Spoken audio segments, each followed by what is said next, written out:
Bom, agora a gente vai fazer aqui a edição dos dados. Ou seja, nós vamos pegar um registro específico, você vai aprender a como pegar um registro específico e, além disso, você ainda vai aprender a como fazer o processo de update nesse registro, tá bom? Então vamos ver como fazer isso aqui agora. É o seguinte, aqui no meu controller, eu vou começar criando uma nova action que eu vou chamar de editar, tá bom? Essa action ela vai me retornar a view salvar, ou seja, a mesma view, ou melhor, perdão, a view cadastrar. Ou seja, a mesma view aqui do método cadastrar, a mesma view da action cadastrar. E sim, você consegue fazer isso no ASP.NET. Você consegue definir qual view você quer carregar passando o nome dela. Nesse caso, eu vou carregar a view cadastrar. Mas aí você deve estar se perguntando, como assim, Vitor? Por que isso? Bom, porque ela já tem o formulário pronto aqui, certo? É por isso. E além disso, além dela ter o formulário prontinho, a gente vai conseguir reutilizar esse formulário perfeitamente para edição, certo? Perfeitamente. Então, você vai ver como é incrível isso aqui que o ASP.NET pode fazer, tá? Então, esse editar, além de tudo mais, ele vai receber aqui um parâmetro ID, tá? Porque assim, se você não sabe, se você entrar aqui no método startup, no método não, na classe startup, você vai ver que aqui em useMVC, aonde ele define um padrão de rota, toda rota dentro do ASP.NET, ela pode receber um parâmetro chamado ID, tá? Se você quiser. Tá? Então a gente não precisa passar, tipo assim, isso aqui assim, ó. HTTP, get, ID. A gente não precisa passar isso aqui, beleza? Ou seja, a gente não precisa fazer um mapeamento manual dessa action aqui. Ou seja, toda action consegue já entender isso aqui, consegue receber um parâmetro chamado ID, entendeu? É isso aí. Esse ID pode ser um int, pode ser um string, não importa, tá? Automaticamente o ASP.NET já entende isso. Se você quiser, por exemplo, receber um parâmetro chamado ID em qualquer action, você vai conseguir sem a necessidade de fazer o mapeamento manual da rota, tá? Então, com esse ID que eu vou receber aqui, eu vou fazer uma consulta no meu banco. Entendido? Então, beleza. Então, isso quer dizer que para eu acessar essa action aqui, eu vou ter que acessar ela passando o ID. E olha só, se eu entrar aqui na minha view index, né? Cada funcionário listado na minha view index, olha só, aponta para essa rota aqui, né? Funcionários, /editar, o ID do funcionário, entendeu? Então aqui eu estou pegando o ID do funcionário lá da lista, dessa forma aqui, beleza? E eu estou passando esse ID para essa minha action editar dentro do meu controller funcionários. Então, controller funcionários, action editar, recebe o ID do funcionário. Com o ID do funcionário em mãos, eu vou fazer o seguinte, eu vou colocar aqui, ó, funcionários, ou eu vou receber um funcionário, né? Eu vou até colocar aqui o seguinte, ó, funcionário, para isso aqui ficar mais explícito, né? Eu vou receber um funcionário através do ID dele. Ou seja, eu vou buscar no meu banco de dados um funcionário que tenha um determinado ID, tá? Então, como é que eu faço para fazer esse tipo de busca? Eu venho aqui, chamo o meu objeto de contexto com o banco de dados. E aí aqui eu chamo a minha tabela, funcionários, e aqui eu chamo o método first. Esse método first, ele vai pesquisar alguma query, certo? No seu banco de dados. E ele vai retornar o primeiro registro que corresponder àquela query. Então eu posso vir aqui e fazer isso aqui, ó. Eu quero receber um funcionário, vou até colocar assim, ó. Quero receber um registro aonde o ID do registro seja igual a igual ao ID que eu recebi aqui, na minha rota. Então ele vai olhar essa condição aqui, ou seja, olha, eu quero receber um registro onde o ID dele seja igual ao ID que eu recebi aqui na minha rota, na minha action, certo? Então, por exemplo, se eu passei o ID1 aqui, ele vai procurar no meu banco de dados o registro que tem ID1 e vai retornar para mim esse registro, através dessa condição aqui. Isso aqui não serve só para retornar através de ID, não.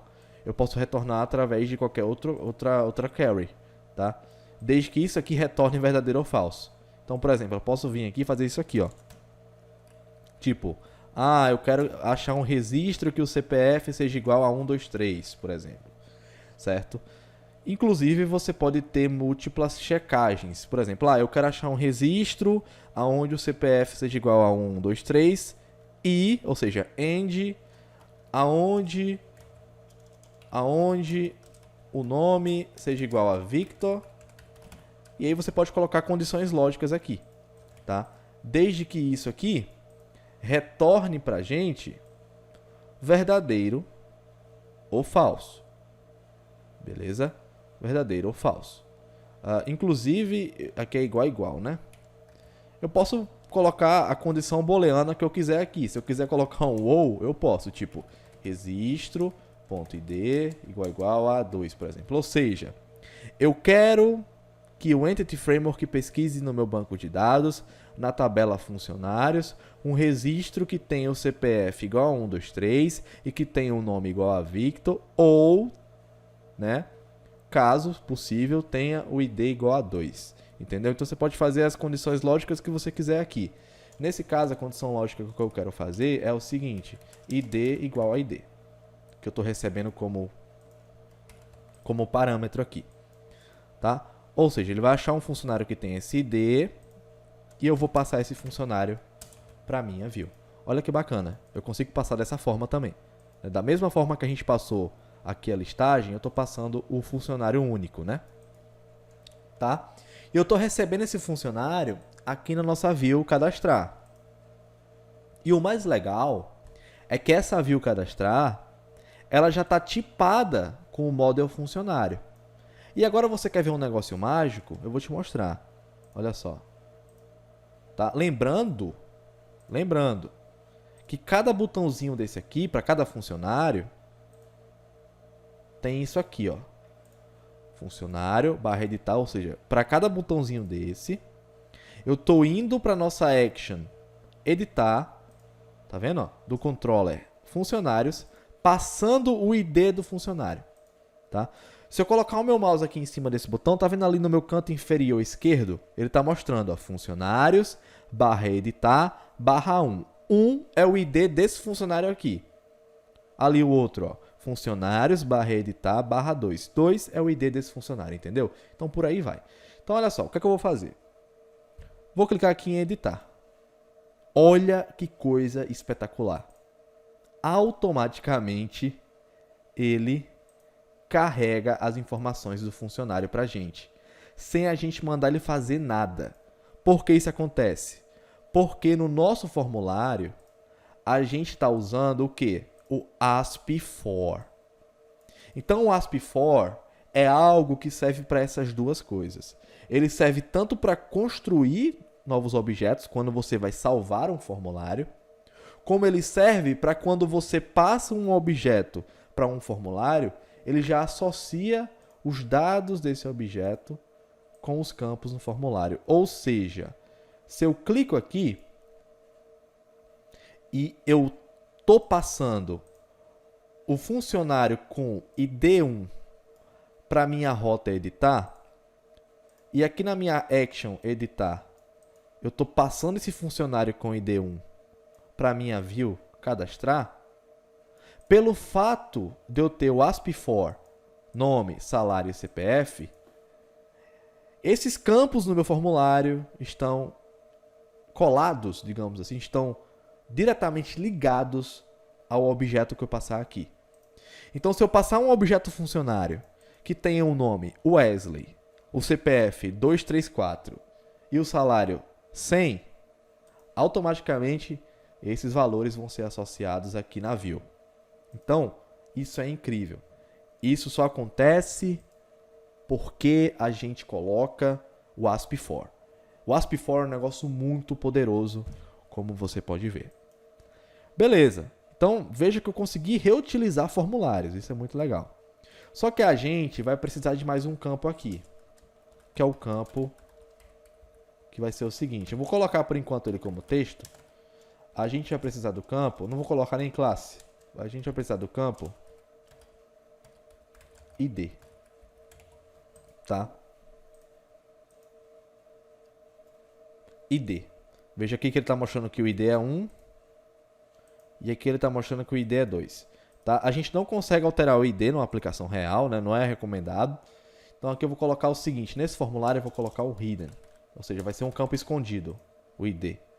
Por que a gente precisa do ID? Porque assim, o ID, a gente vai precisar dele para saber se a gente deve atualizar ou não um determinado funcionário.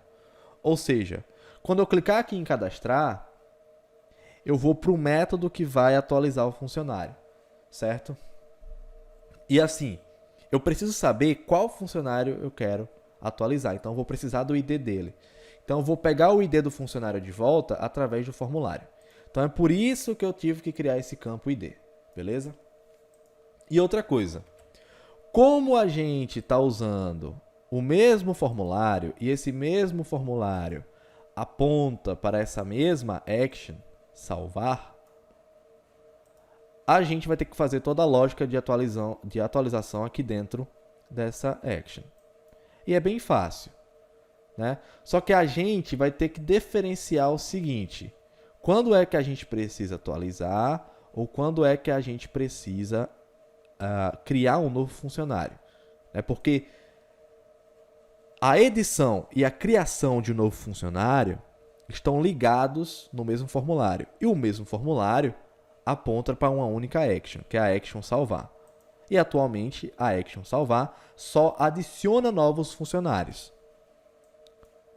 Para eu diferenciar aqui na action salvar, eu vou ter que fazer uma condição lógica. If funcionário.id é igual a 0.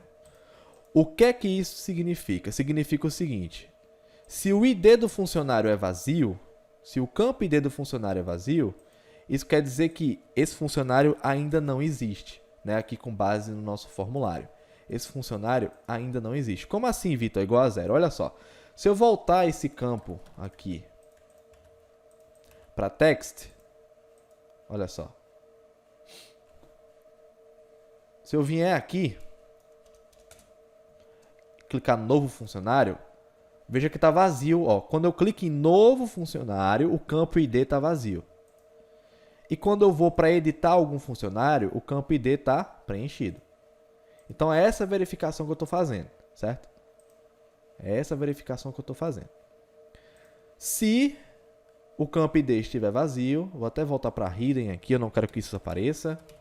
Se o campo ID estiver vazio, salve o novo funcionário. Então eu vou pegar esse procedimento aqui, ó. Eu vou até comentar. Salve um novo funcionário. E caso o campo ID não esteja vazio, quando eu chamar esse método, né, quando eu enviar um formulário para esse método, eu vou atualizar um funcionário. Então, o que é que eu vou fazer? Eu vou vir aqui e eu vou ter que pegar um funcionário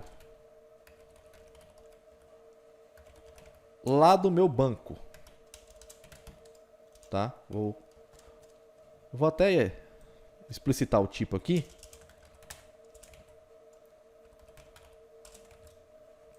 E aí, como é que eu faço para pegar um funcionário no banco? Exatamente. Eu chamo o meu banco, tabela, find, registro, id igual a funcionário.id. Então, vamos lá. O que é que isso aqui significa? Beleza. Se o meu ID for vazio, eu vou salvar um novo funcionário. Isso aqui não tem dúvida, né? Porém, se o meu campo ID não for vazio, isso significa que eu tenho que atualizar um funcionário. Só que para atualizar um funcionário, para atualizar um dado no Entity Framework, eu preciso primeiro buscar esse dado no meu banco de dados. E como é que eu busco um dado no meu banco de dados? Aqui é first, tá? Perdão, first. É a mesma coisa que de cima. Então, ó, como é que eu busco um dado no meu banco de dados? Seguinte, eu chamo o meu banco de dados, chamo a minha tabela, tá? Dou um first e eu pesquiso, ó. Eu quero achar um registro que tenha um ID, aqui é maiúsculo, que tenha um ID igual ao ID do funcionário que eu receber no formulário. Então, por exemplo, se eu abrir o formulário aqui do funcionário Victor, quando eu enviar esse formulário dele, eu vou receber o ID dele aqui. Então, basicamente, eu estou pegando uma referência aqui. Eu estou pegando uma referência do funcionário Victor lá do meu banco de dados para aqui. Entendeu? Então, é isso. Entendeu? É bem simples, bem fácil. Ok, então o que é que eu vou fazer? Eu vou, após pegar a referência, eu vou dizer que funcionário do banco, ponto, nome, vai ser igual a funcionário, ponto, nome, funcionário do banco, ponto, salário, vai ser igual a funcionário, ponto, salário, funcionário do banco, ponto, CPF, vai ser igual a funcionário, ponto, CPF. Ou seja, eu modifiquei os campos do objeto que está sendo referenciado lá no meu banco de dados pelo objeto que eu recebi no meu formulário. Ou seja, eu recebo um funcionário pelo meu formulário, pelo ID que eu recebi desse funcionário do formulário. Eu pesquiso uma referência desse cara lá no banco de dados, eu recebo essa referência aqui nessa variável, eu modifico essa variável com os dados que eu quero. Pronto, isso é o suficiente para você fazer um update. Você não precisa vir aqui e fazer isso aqui, ó. Olha só. Database, ponto funcionários, ponto update. Você não precisa fazer isso. Não precisa. Certo? Se você fizer uma modificação aqui, uma modificação direta nesse objeto que vem no banco de dados, ou seja, eu estou recebendo esse objeto aqui, esse objeto funcionário do banco, ele vem direto do banco de dados. Se eu fizer uma modificação direta nele, quando eu chamar aqui ó, o Save Changes, automaticamente essa modificação vai ser aplicada pelo Entity Framework. Por quê? Porque esse funcionário que eu chamo lá do meu banco, essa referência que eu chamo lá do meu banco, já está na memória do Entity Framework. Então, se eu alterar essa referência, como eu estou fazendo aqui, ó, eu altero o que está na memória do Entity Framework e quando eu der um Save Changes, o Entity Framework vai aplicar essas modificações, sem a necessidade que eu utilize nenhum outro método auxiliar e coisas do tipo. Então, agora, vamos testar a nossa aplicação. Primeiramente, eu vou tentar criar um novo funcionário, chamado de Wesley. Ele criou. E eu vou modificar aqui o funcionário Eric. Eu vou modificar só o nome. Eric Fig, por exemplo. Cadastrar. E ele mudou. Ele mudou. Ele não criou um novo funcionário, ele mudou, né? Graças a essa verificação que a gente faz aqui. Se você ficou com alguma dúvida nesse ponto, por favor, entre em contato comigo pelo fórum. É isso, eu te vejo na próxima aula.